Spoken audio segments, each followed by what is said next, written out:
Hello बच्चों, हमारा प्रश्न दिया हुआ है एंजाइम जो कि सक्रिय स्थान के साथ साथ नियंत्रण स्थान भी रखते हैं कहलाते हैं। हेलो एंजाइम, सह एंजाइम, एपो एंजाइम, एलिस्ट्रिक एंजाइम। चलिए समझते हैं इस प्रश्न को।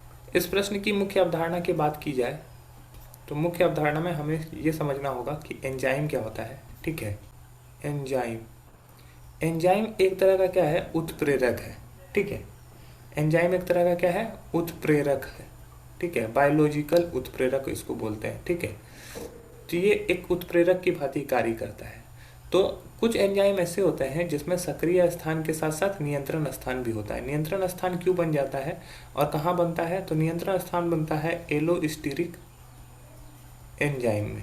एलोस्टेरिक एंजाइम में ये एंजाइम क्या करता है कि एलोस्टेरिक एंजाइम में विभिन्न सतह पर बंध बनता है। ठीक है, भिन्न सतह पर बंद बनता है और ये जब भिन्न सतह पर बंद बनता है उस सतह को हम लोग एलोस्टेरिक सतह बोलते हैं।